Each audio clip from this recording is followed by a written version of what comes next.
Coming up on Popmockers, special guest Dan Piraro. Things you should always say to your kids. Questions you should never ask a vegan. And this just in.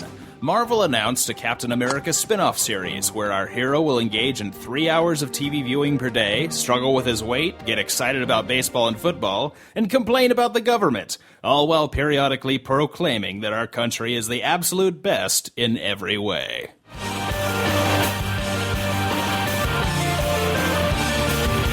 You are listening to the Popmockers Comedy Podcast. And here are your hosts, Nate Henderson and Chris Cowan. Hey everybody, and welcome once again to yet another episode of Popmockers. This is episode number 26, brought to you April... What is tomorrow? What is the date? Tomorrow is the 9th. April 9th. This will be published on April 9th, but we record a day early because that's how it works. Year of our Lord 2014, and I'm super stoked about this episode. You are, yes. Because we have a very special guest host by the name of Dan Piraro. Woohoo! If the name doesn't sound familiar... It doesn't. It should, because he's my all-time favorite cartoonist, at least in current syndication. I hope you'll forgive me if I say it's a toss-up between you and the immortal Bill Watterson. But yeah, I'll forgive that. Yeah, he was a totally different category than me anyway, so I can accept that. Yeah, but you are responsible for Bizarro, which is an internationally syndicated comic strip that I find hilarious. I pretty much grew up reading it, and are you okay? That was actually my dog. So hard behind me. I don't even know how she did that. That's awesome. Just making sure you're okay. But I grew up... Dan? I grew up reading your comics. I've got several of your collections, and me and my whole family really loved it. And so I'm super stoked to have you here. I got to meet you in person a few months ago when you were doing a show at a vegan cafe, which was also my first experience at a vegan cafe. At a vegan cafe? Yeah. All right. So it was pretty cool. Nice. Well, it was lovely. It was lovely meeting you, and I guess it was your brother and his daughter. Son? Yeah, his daughter. Yeah. Yeah. You were great folks. I had a good time with you guys that day. And thanks for having me on your podcast. Well, thank you for joining us. I like what you're doing with your hair now, by the way. Can you see my hair? Are you watching the live feed?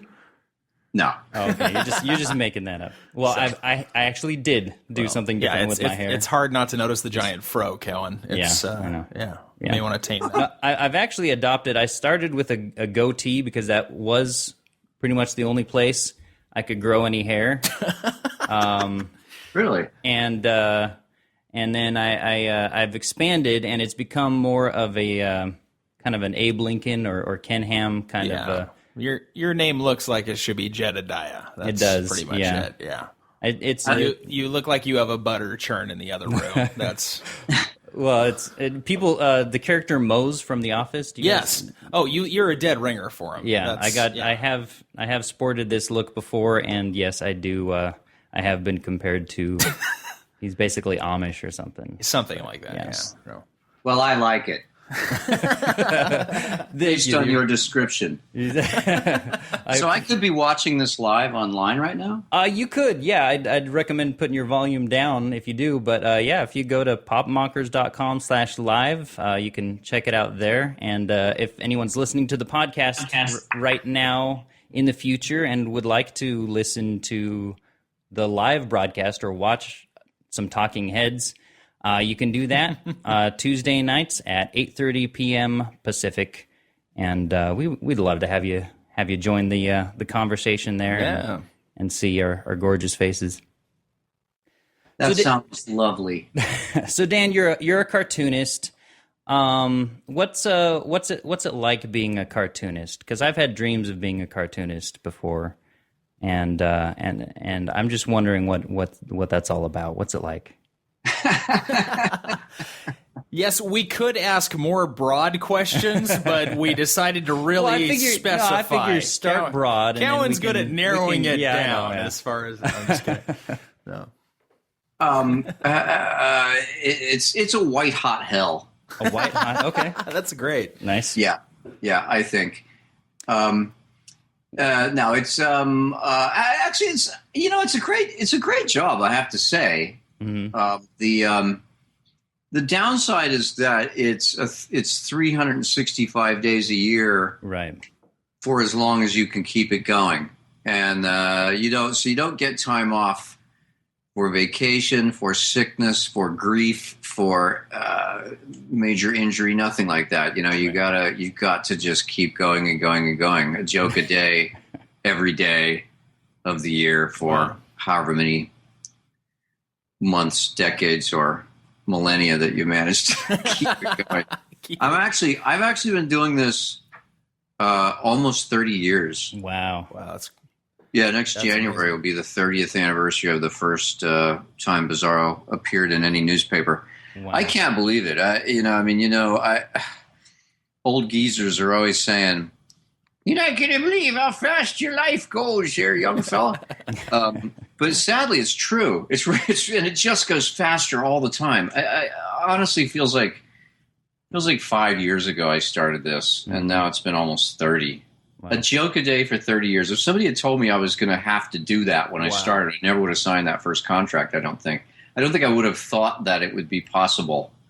Wow. With a new idea every day for 30 years, but now, I don't know. Now is that because every single day? That's because it's expected to be in a publication that you've signed on to or something. I mean, I apologize. I'm not familiar with how the whole process works. So. It's very simple. There's a thing called a newspaper. I'm aware a newspaper is daily. Thank you very much. I wasn't sure. Dan, have you ever stockpiled? You know what I'm saying? Like, have you ever added a buffer? Have you ever just like take a weekend and just churn like 5 of them out so you can actually have like a week off, or does it not come that easy? Like, I don't know. I don't know what the process is. Yeah, sometimes it's like that. I mean, like for instance, I'm going to leave town next week. I'm going to be gone all week visiting friends and family, and so I'm having to work double time this week. But the hard part is the ideas. I could draw a cartoon a day is not a big deal, but coming up with an idea a day. So trying to come up with 2 ideas a day or 5 ideas a day for X amount of time, it just gets that's where it becomes difficult. And it's not just drawing it. Then I got to format it between a panel and a strip shape, 2 different shapes. It's offered in 2 different shapes, and then I have to color it all in Photoshop and upload it, and it's just never ending.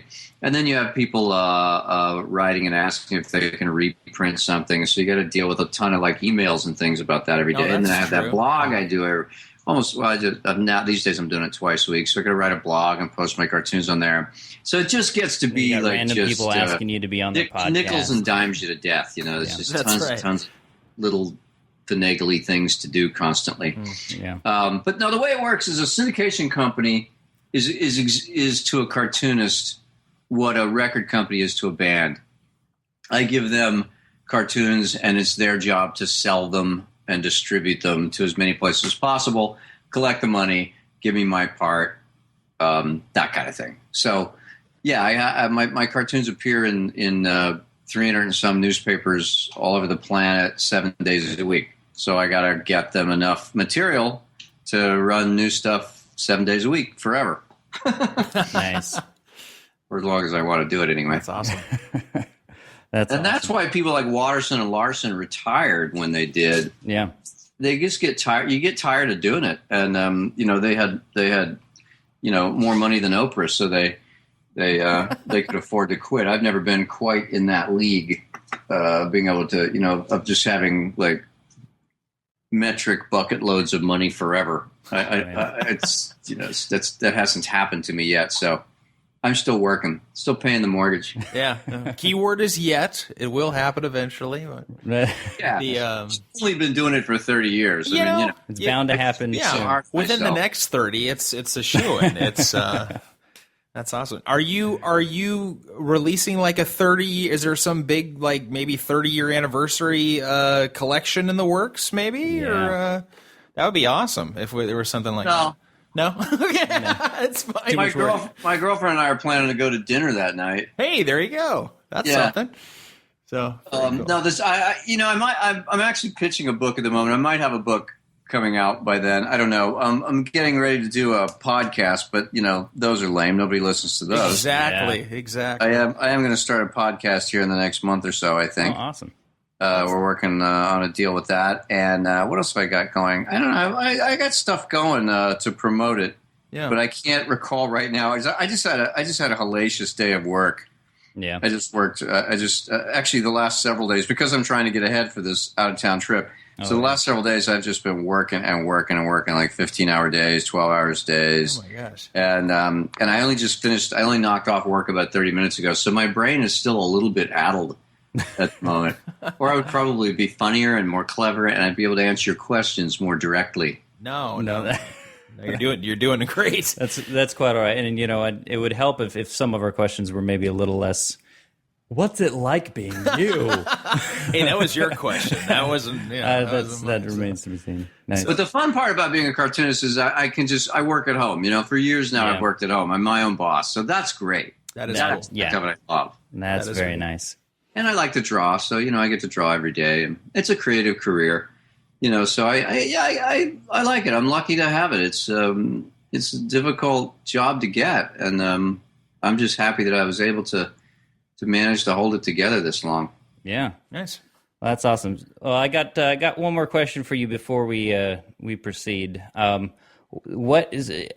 I know you get asked questions a lot about your job and about what you do. Is there any question that you hate answering? That you get asked like a lot that you just, why do people always ask that? About cartoons, you mean? Yeah. I don't know. People do tend to ask the same questions over and over. I don't really hate any of the questions. I mean, I get a little tired of answering them. Like, people will ask, what's it like to be a cartoonist? Yeah. They'll ask, like, what's the one question you get all the time you really hate? Stuff like that. And that stuff is pretty annoying. But nice. But I find that no, I'm kidding. No, I don't get annoyed. I mean, I'm always just I just whatever. No, I don't think there is any one question that people ask too much or a stupid question. I guess the one question that no cartoonist can ever answer is people say, "Where do you get your ideas?" Yeah, that's like true. You could possibly have an answer for that. I just have a magical idea, genie. Bud Grace, who does Piranha Club, he always answers Egypt. That's good. When people ask that question, just give a geographic location. There's your answer. Yeah. So I tell people thin air. Awesome. I mean, I don't know. Well, I thank God I can do it though. I mean, if I couldn't come up with ideas out of thin air, I'd be working at Wendy's for 30 years. Nice. I'm sure the hamburgers would still be just as delicious. Super fresh. Yeah. All right. Yeah, so I might try to find a vegan hamburger joint to work at. Oh, there you go. There you go. There you go. That's right. That's a subject that will come up later. So we usually start off our podcast with a segment called Weekly Updates. I think we just did, essentially. Well, was it that you think that was enough? I think that's just fine, yeah. You don't think we should include that? I'm nowhere near as interesting as Dan is, okay. So all right, we should just move on to Pop Drops. You know what? You might be. You're right. Okay, let's go. Let's go ahead. Unless you had something juicy. I had phenomenal stuff. Well, then why don't you share your stuff? Okay. Yeah. Let's hear it. Ponchos are back. This is what you stopped us for? This is what you brought us back for? Ponchos are back. You remember in the 90s?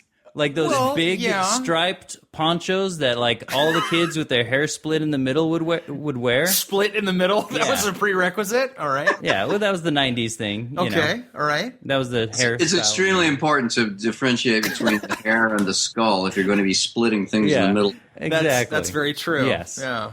The ponchos are back. Okay, well, I have to say that, I mean, a lot of horrific 90s fashion is back. I don't know if you've noticed that. I'm still adjusting to it. It's absolutely terrible. I'm still adjusting to it. Dan, you've probably seen fashion go away and then come back multiple times. But for me, as an old geezer, yes, I have. Right, that's what I was getting at. But for me, seeing, like, this is my first taste of seeing something that went out of style, should have stayed out of style. Yes. But the 90s are back, and I'm seeing the oversized striped ponchos. I'm seeing the weird designs that I'm like, I'm buying clothes for my sons that I'm like, I swear I wore this exact shirt when I was their age. Yeah. And it like went away and came back, and it's just the trippiest thing. I think it's kind of a blend of the 80s and the 90s, because I've seen both 80s fashion and 90s, and it's like they're all just kind of intermingling, and it's horrible. There are, because like I tutor high school students once a week, and they're starting to wear things that I purposefully threw away in 95, and that's just scaring me. To know when, I'm just glad I have not gotten rid of any of my ponchos. I didn't realize they were back. But there you go. Yeah. See, you've got your fashion for the next 5 years. Yeah. Now, how old are you guys? You guys must be young. You're like 20s or 30s. Well, he's in his late 20s, and I'm smack dab in the middle of my 30s. So that's this is something that this happened to me too. I have two daughters, and when they were in high school, they started wearing the kind of clothes that I wore in high school. Well, people at my age wore in high school. Sure. Maybe And I just not thought, you it seems way too soon to be back already. Yeah. Isn't it though? I mean, it's that same weird feeling. But then I remembered, like, back when my parents went to high school in the 50s. I remember when I was in school, we would have some like sock hop day or something, and everybody would dress, everybody would start rolling up their jeans and wearing penny loafers and, all that stuff that my parents wore in high school. So, yeah, it's a generational thing. Every generation has to try to find some way to make fun of their parents, and that's how this works. But I think the lesson here is if you just save all your clothes for like the first 30 years of your life, and your body like type doesn't change much, your weight, if you stay fit, you save some money. You save some money for the next 30 years, because it'll all come back around. And That's you can just go back through it's it, all and full cycle. You'll be hip with the kids, and you'll be saving money. So. Yeah. I got to start. I'm at the age now where I need to start wearing those like one-piece leisure jumpsuits that men used to wear back in like the 70s or 80s. Old men used to wear them. You remember that? That is a Twitter pick opportunity if I ever did hear one. That's fantastic. Yeah. They got to be some of those at Goodwill or something. I suspect those will not come back, though. That's my early prediction. Those are never going to come back as a regular style. I predict those will be the only thing people are wearing 40 years from now in the future. Really? It might be. I don't know. Like, you see all those futuristic... The jumpsuits will be all white. That's right. All white. Everything will be very pure, very clean. Everyone shaves their heads. Nobody has any body hair. That's exactly right. It'll all be androgynous jumpsuit fun, and it'll be random metal. Actually, I'm going to get one. I got to find one of those jumpsuits and wear it under my poncho. Oh, that would be awesome. That would start a 10-year fad. That would be fantastic. And that way, if somebody makes fun of my poncho, I'll just say, fine, I'll take it off, and then they'll be really sorry. Put it back on. Put it back on. My eyes are bleeding. Well, good observation, Cowan. Yes, it's sad now. Every time I see a high schooler wearing a salmon-colored pair of shorts, because I used to rock the exact same thing. Man. So that's the other thing. Oh yeah, is the shorts are coming back above the knees, and I'm not prepared for that. No, the shorts above the knees. You like the longer shorts, do you? So you essentially wear capris? Is that what I'm hearing? I like a little coverage for my kneecaps, my knee bumps. You're very sensitive about your knees being exposed. Well, I have. It's probably me in particular, because I have particularly like bony knees, and like I can safely say I haven't noticed that. Did you see Ong Bak, the Thai warrior? I did not. Oh man. Well, you should see it, because it's the greatest kung fu movie ever. Except it's some Thailand martial arts, but his style is he goes at people with his elbows and his knees, and Ultimate Force, and I think I could do that. You think you could match that? Do you? I could match that just with my knees alone because they're Okay. super sharp and I could stab somebody with Okay. them. Just, go to Thailand, study for 15 years, and It's for everybody Come back else's a safety, master. though, that I need those shorts covering my knees. yes, that's why you I'm need waiting for the NBA to go back to short shorts. Oh, yes. But that's what started it. Was Kind of Larry Bird used to wear, That's know? right. I was going to say Yeah. Larry Bird, Magic Johnson.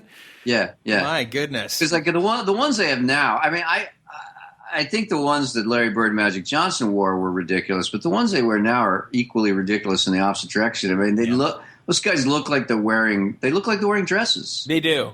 They Running really up do. and down the court in dresses. I don't know. Like, and once those things get all sweaty and wet, I mean, it seems like the first guy to wear short shorts is going to be way faster than everybody else on the court. Oh, he's going to have an edge by yeah, far. it's totally. It's weighing him down. Yeah. for sure. It just takes one guy to have like a 25, 30-point game in short shorts, and then they're all going to do it. You watch. They're all going to be wearing Daisy Dukes. Yeah. No, it's They're going to be dressed like volleyball players. that's right. All it takes is one brave soul to start the trend, and the NBA will follow. So Yeah. But you got to be sure that you check all the seams in your jock strap before you go on. that's right. Shorts. Before you wear one of those The crotch huggers. jock strap breaks, and there's nowhere to put it. That's very true. Very true. Oh man, what else you got, Kellen? All right. Is that the end that's of the all weekly for updates? that All right, segment. fair enough, We can fair move enough. along. All right. Pop drops. This, of course, is the part of the show where we drop just a little sliver, a little slice of popular culture or maybe current events. There you are. Excuse me. There we are. And we just respond to it. So this, Nate, this is actually something your wife discovered in her parenting magazine. And Dan, I don't know if you're following along in your show notes, but this will be in the show notes for this podcast episode once it's published. But it's this graphic, and it's titled 10 Things You Should Never Say to Your Kids. And on the list are several things, and Dan, you've been a parent a lot longer than either of us. What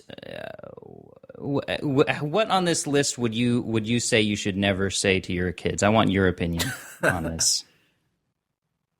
Just you want me to just come up with something that I should never say to my kids? Oh no, sorry. So there's a graphic in the show notes if you have those. If not, no worries, I can read it to you. That lists. No, I have it. I do have that. I just found it. I just pulled it up. Okay. But wait a minute. These are things you should never say to your kids. Like, be careful. That's exactly right. Right. Yeah. That according to this widely circulated parenting magazine. yeah. This is 10 things you should never say to your kids, and we are baffled by this. I'm baffled by it too. Okay, so we're on the same page. So, I said all 10 of these things to my kids. Thank you. On an hourly basis. Exactly. yes. So we'll read these off for our listeners. So there's let me help. Apparently, you're not supposed to tell your kid, "Let me help you with that, honey. Let me help you I get actually the never milk did out say. of the." I'm so lazy.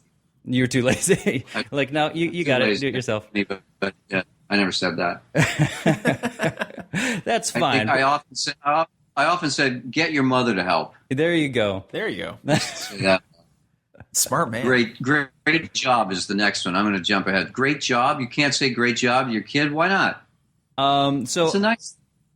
So there's an article that accompanies it that kind of explains, and it's basically getting feedback from all these psychologists on why, of course. Well, it could damage your kid in this one way potentially, because if you say great job just all the time, then you're basically not teaching them that they have to earn the great job that they did. And that's fine, and I see the logic behind that, but you can't say never say great job to your kids or it'll damage them for the rest of their lives. It's okay to, hey, you drew me a picture of a superhero. I think you did a great job. Mm-hmm. Great job. I'm going to say that. Yeah, absolutely. I totally agree with that. Yeah. And it's nonsense. Be careful. Because heaven forbid That was my favorite you one. teach your kids to be safe in any way. Yeah, I know. On the other side of this, like when my first daughter was born, I was very young. I was like 11 or something. I don't even remember. But I was very young. When my first daughter was born, I was actually 24. And I didn't mean to have a child at 24, but I got married at 21, which I didn't mean to do either. Just happens. And we ended up having a baby. So we were too young to be raising a kid, and so we were scared to death she was going to explode. So we were constantly telling her to be careful. And to this day, she's 30 years old now, and to this day, she's kind of scared of everything. Okay, so that's... Meanwhile, her younger sister, like, we didn't even care anymore. At that point, the younger sister came along 5 years later, and we're like, yeah, go have fun. Yeah, here, take the machete, go. Just go. Totally. Go. What is it about the second kid that is just kind of caution kind of goes out the window? I think what it is the first kid. You're new to parenting. It's your first exposure. Oh yeah, so you're overly super protective. paranoid. You're overly protective. But then they inevitably do bang their nose. Hit their head. Oh yeah. Swallow a penny. And at the end of the day, they're still mostly breathing. And sure, and you realize, maybe I don't need to be such a freak. I think there's that aspect of it, and then there's also just the fact you have more than one kid, right. So you just can't bother to give them your full attention nonstop like you could with the first kid. So you're just like, sure, Jimmy, go play in the street, go play chicken in the road, all that stuff. Yeah. And also, you have the other one. If that second kid, something happens, that's right. You got the backup. Got first one. You still got one. I mean, how many do you really need? Exactly. It's all about survival of the fittest, really. When it comes down. So they're expensive. That's exactly. Darn right they are. So you're okay. We're not allowed to say you're okay. I equate that to like, okay, suck it up. You're fine. Yep. That's the context of this. Is if your kid is crying, you're not supposed to tell them they're okay because they're crying, so they're not okay. Oh my gosh! But as anyone who's ever been a human being or had a kid knows, your kids are going to cry for reasons they don't really need to cry for. Oh, like 90% of the time. Exactly. Yeah. And that's part of being a parent is helping them to have a little perspective, helping them to see, hey. I realize that I don't know what's something kids cry about. I don't anything. Well, if it's my kids, anything. So yeah. I realize that your sibling has the Play-Doh and you wanted that particular color, right? And it just crushed your world. But you don't need to cry about that. You are okay. I think that's okay. Okay. Something that they're neglecting to mention here is that a big part of any childhood is getting screwed up by your parents so that you'll have something to tell a therapist one day. Exactly. Yeah. That's just a part of life. I think so. Yeah. Yes, I agree. I think the therapist helped out with this article so that it would ensure they had work in the future. I don't know. That's just me. Yeah, well, and that kind of goes to a broader topic to me. I'm like, okay, this is an example of we have a quota of pages to fill in our magazine. Right. And we are going to stretch with something, super, this goes against what most people think because it's dead wrong. Well, yeah, and then they know that some idiot's going to pick it up and put it on a podcast, and then they're going to sell even more magazines. That's exactly. Right. You're welcome. That's why they do this. You're playing right into their hands, gentlemen. You're welcome, parents.com. Wait, what? So yeah, the rest of these are just ridiculous. The practice makes perfect. Hurry up because you really should never tell your kids. I tell my kids to hurry the heck up all the time. Yeah. But what they said is you should say it in a gentler way. You said, please hurry instead of hurry up. Oh, okay. But so if you say like hurry up or I'll give you a spank, that's a bad thing? I guess so. All right, maybe. Fair enough. No dessert unless you finish your dinner. What is their justification for that crap? I don't know. All right. Yeah, really. That one I can't even imagine what their high-minded, touchy-feely idea is about going on there. I have no idea. My kids are picky eaters as it is. It's like pulling teeth to get them to eat a normal meal. It's like I'm not. Well, now hold it. That may be the problem. They need teeth to eat. Touche, man. That could be where you're going wrong. I'm really screwing myself with the dental bills. Dang it. That's a good point, Dan. I wasn't thinking of that. Now this one I can kind of see. We can't afford that. I've seen this happen, and I don't think you should worry your kids about your budget necessarily. I don't think you should necessarily be always, letting them know if you don't have a lot of money. I don't think that's something you need to be telling your kids, that kind of thing. So I can kind of understand we can't afford that, because I'll generally just say that's not something I want to spend my money on, because it's not whether I want to get you that thing or not. So you're not poor, you're a tightwad. Exactly. Gotcha. All right. I just wanted to make sure That's which impression you were giving your children, which one was better than the other. So, well, okay, see, now I used to just tell my kids when they would ask for something that I couldn't afford, I would just tell them that would make you too happy. And I think that sends the right message. I think so. I'm adopting that. That's fantastic.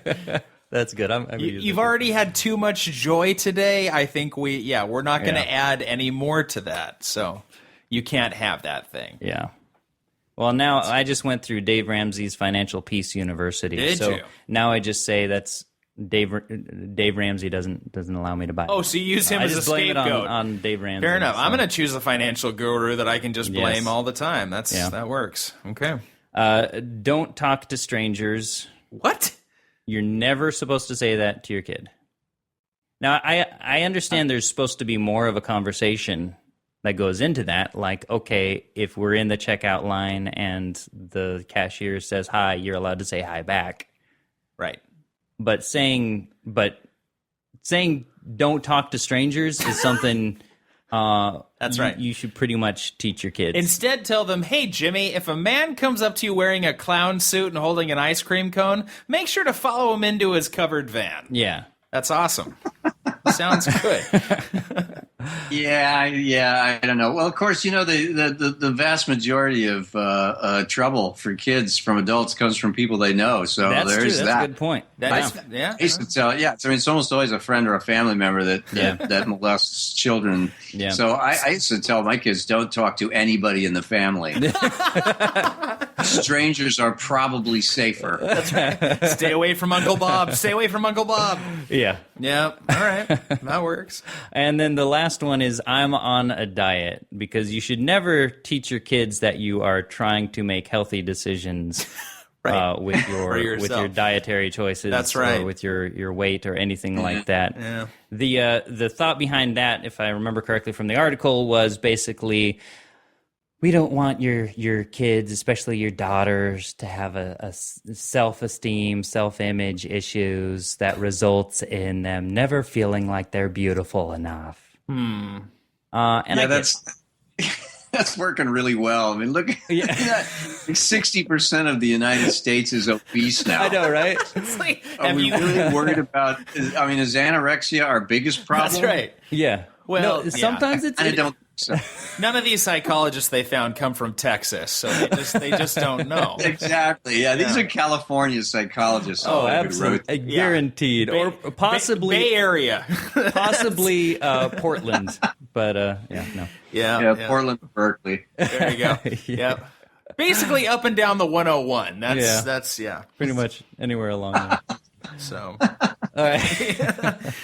Okay. Well, so that article is.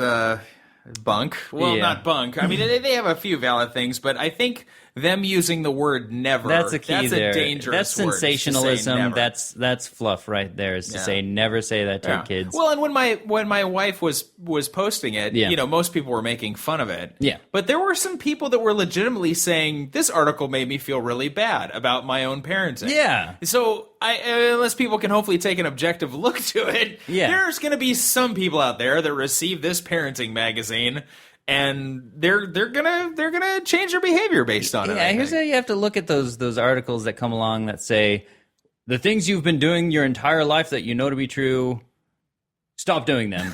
Anytime you run into those articles, it's not really an opportunity for you to feel bad about all the things you've been doing. It's just an opportunity to use some critical thinking about, just because it's written in a magazine or in the internet, does that really mean? Are you saying it's not truth? I'm just saying. Oh my God. What shocks me about this is the very conspicuous things that are missing. I mean, like things that you should definitely never say to your kid, like, there's ugly? Someone at the door, go get daddy some more bullets. You look hot in that. There's a lot of more obvious things that you should never say to your kids. That's right.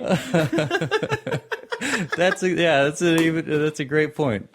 Out of all the things you should never say to your kids, these are the ones that they decided to bring up. That's exactly right. Yeah. Tell the police I'm not home.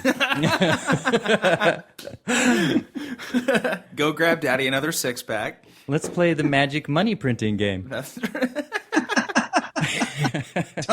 Don't touch those $100 bills until they're dry. I've got a package of powder sugar for you to deliver to our good friend Robbo. Yeah, all right. Take this bag of parsley out to that car on the street. Go get the money for daddy, sweetie. And bring the envelope back. That's right. All right.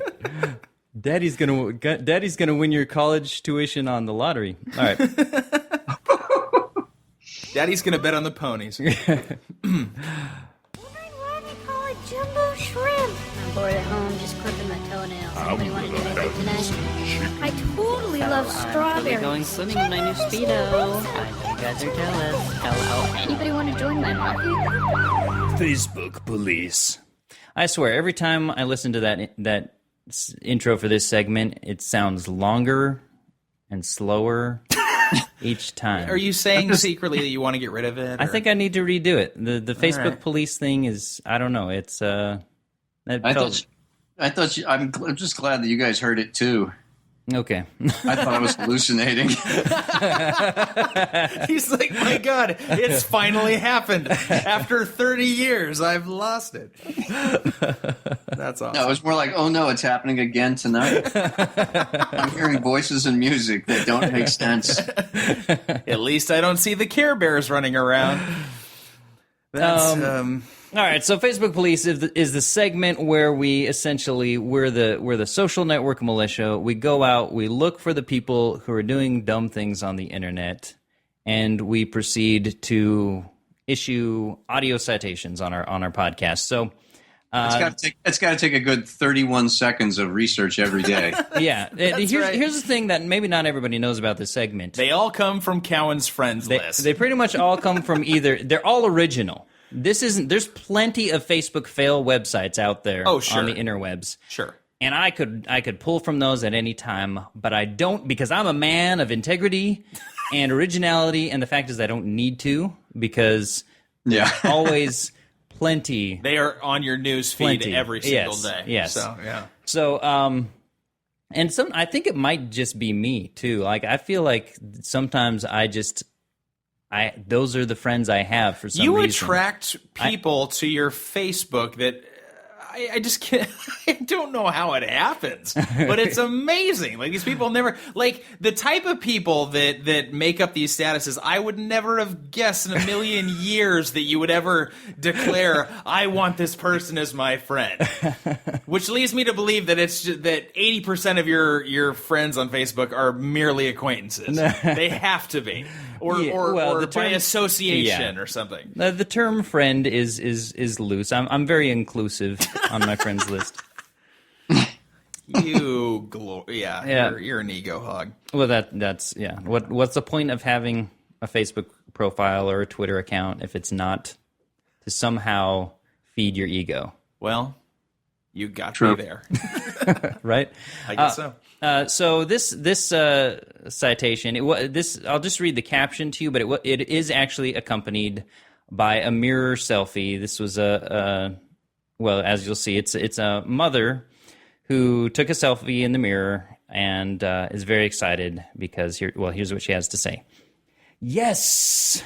What an amazing feeling to finally fit into my pre-baby pants size after baby number 3. And that's fine. That's a fine thing to celebrate. Sure is. Take a mirror selfie. I'm proud of you. You lost that weight. You got back in shape. That's great. And then the hashtags start. Yes. So there's a few that are fine. There's nailed it. All right. Mom of 3. Yeah. MILF. Okay. High five. What? MILF? you don't... You are not allowed to tag yourself as a MILF. And for those of you who don't know, MILF stands for Mother I Like to Fondle. Wait, no. Fondly no. think of. Okay, gotcha. Yeah. I think. All right, will you stop? We all know what it means. Okay. There's a single listener of the podcast who doesn't know what it means. You may be jumping to conclusions here. That may have been a typo. she might have been trying to type milk because she's still breastfeeding. That's true. That's a good point. That's good. Dan with the save, the benefit of the doubt. Yeah, I'm actually. It's sad. I'm looking at a keyboard right now to see how close the F is to the K. Nowhere close. Okay, fair enough. Autocorrect? No. So that's a pretty big fell, I think. I think so. I don't think you're. First of all, and she's married, and it's a weird thing to put on a photo on your of yourself. On your own thing. Yeah, that's it's a little bit presumptuous, I think. Is that just me? I don't know. I'd agree. It's kind of odd, It's. I would agree if I hadn't done it to myself. See, that's okay. Irony is okay. Yes. That's acceptable. Dan is a DILF. So that's all right. I'm not. Let's not. I'm done. Let's move on.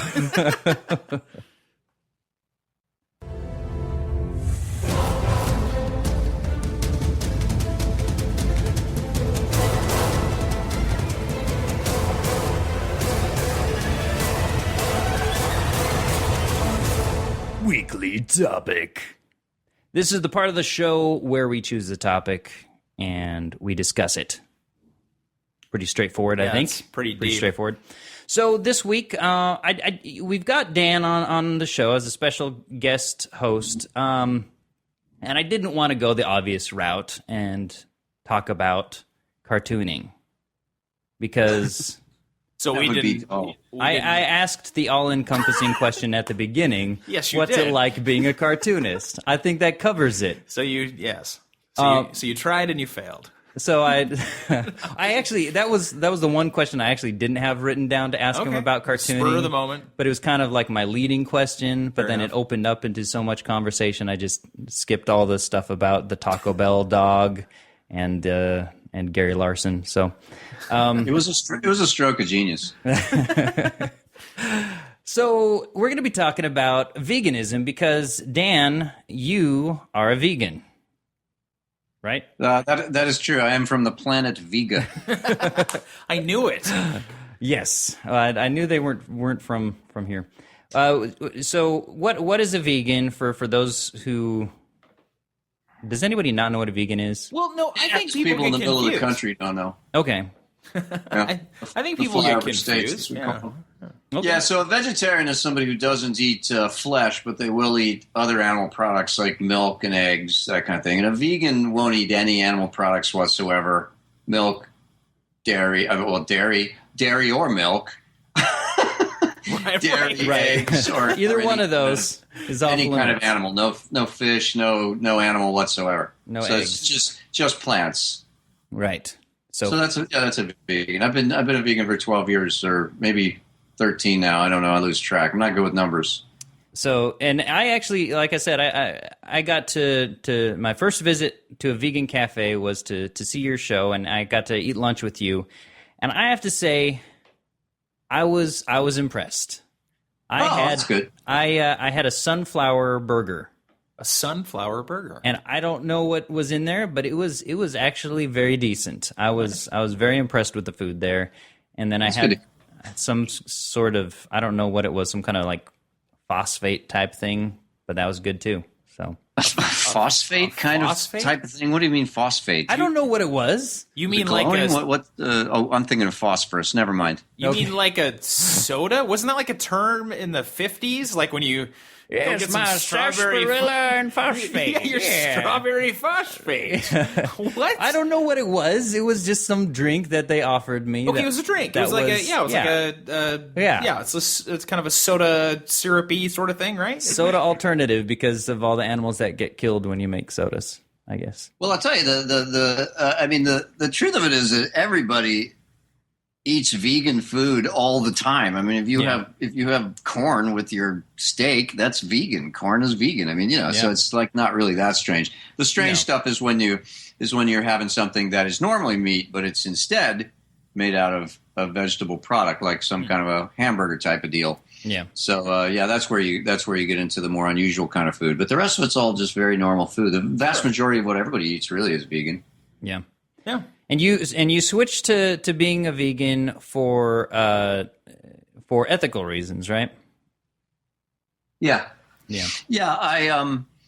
I visited a farm. It's actually a farm animal sanctuary, which is it's a place where farm animals that are rescued for one weird reason or another, are brought to a sanctuary, and they're actually allowed to live out their lives like a normal animal, not in cages and barns, and and they're not slaughtered when they die or when they're old and that kind of thing. Or no animal is slaughtered when they're old. They're all slaughtered fairly young in the food process. So anyway, I went to a farm animal sanctuary, and I realized in hanging out with these animals and kind of getting to know them that they had every bit as much personality and emotional presence as any dog or cat that I'd ever known. And so it just suddenly occurred to me, I just, just ethically, philosophically speaking, I thought, how can I justify, I don't mean this for everybody, I mean it for me. How can I just felt like I couldn't justify doing anything to any animal that I wouldn't do to my own cat or dog. So I stopped.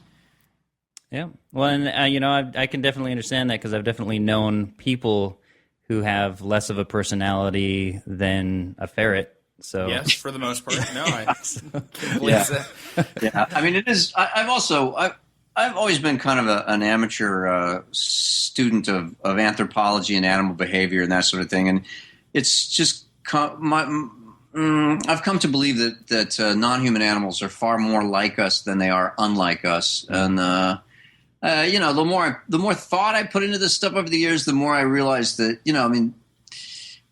the excuse they're different than we are just isn't good enough for me to cause pain and suffering to some other being for a reason other than survival. If I was, if I had to survive, if I was on a desert island and there was, and I'd already eaten all the plants.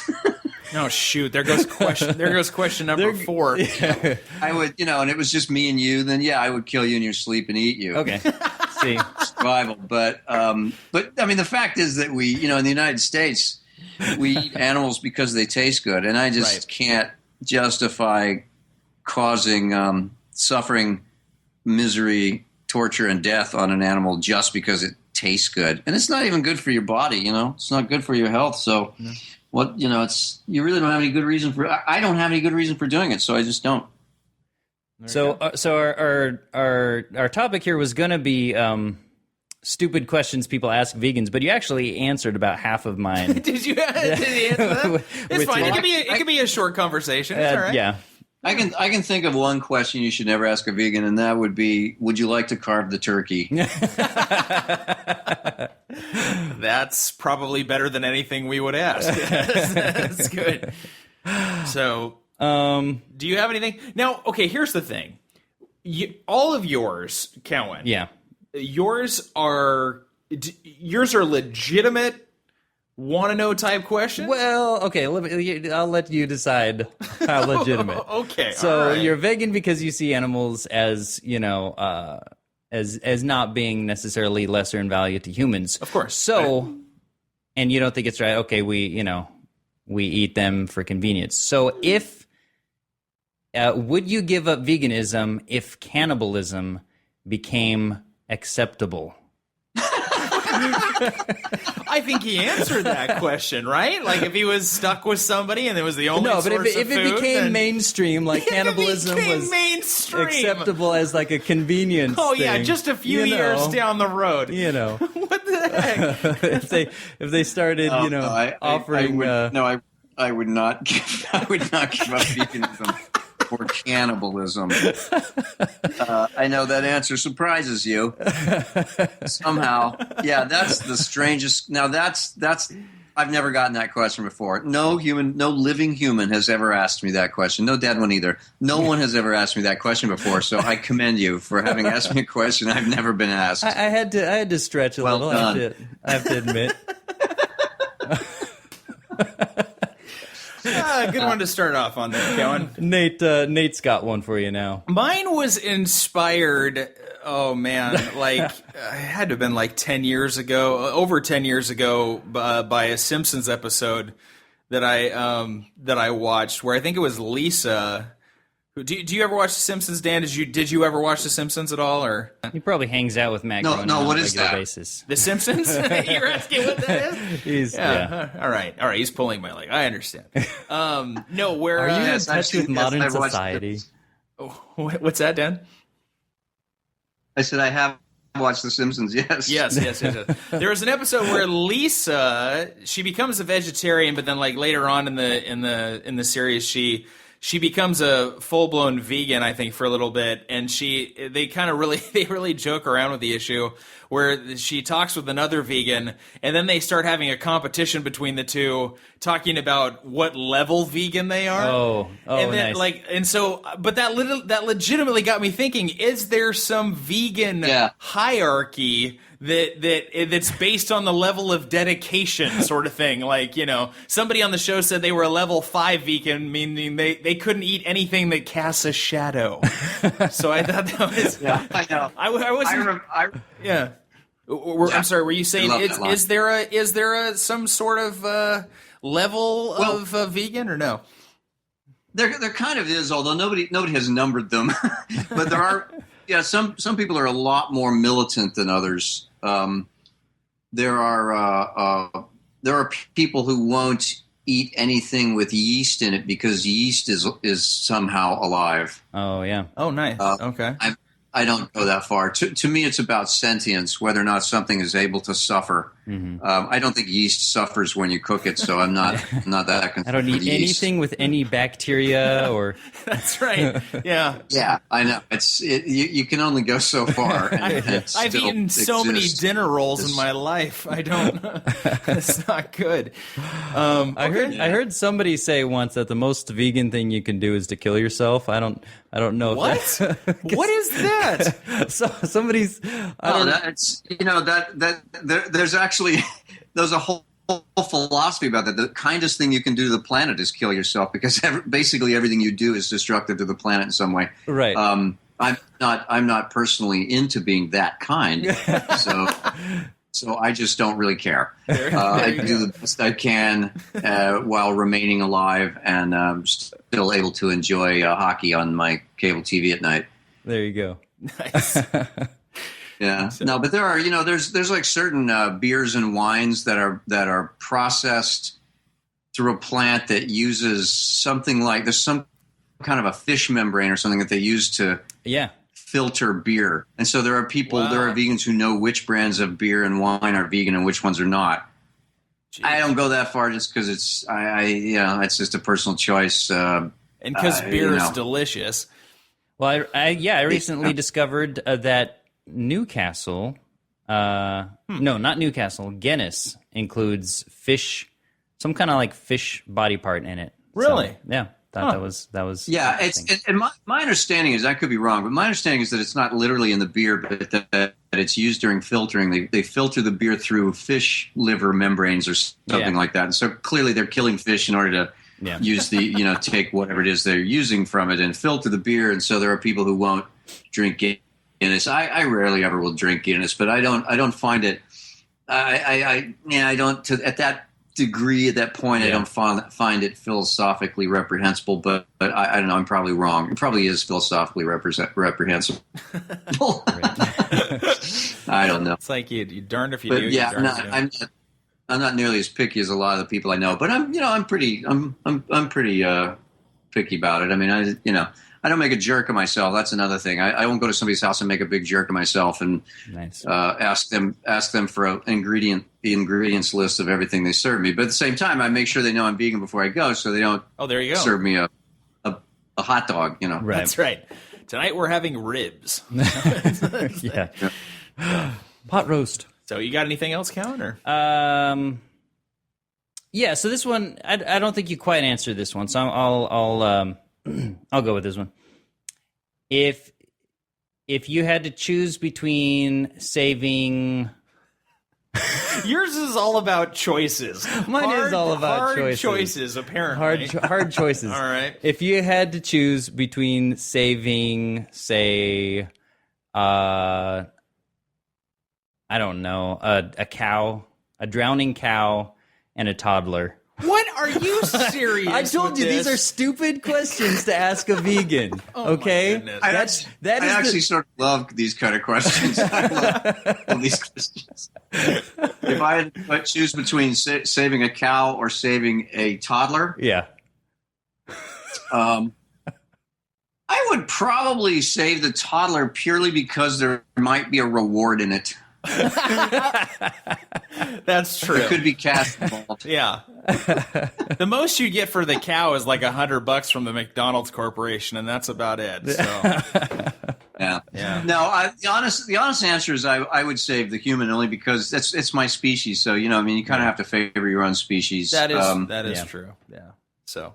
But if I thought the toddler could swim better than the cow, I might save the cow first and leave this toddler for second. Or I might grab a rope, tie the toddler to the cow, and then save the cow. Although save both. Begs the question, how the hell am I going to get a full-size cow out of any kind of water?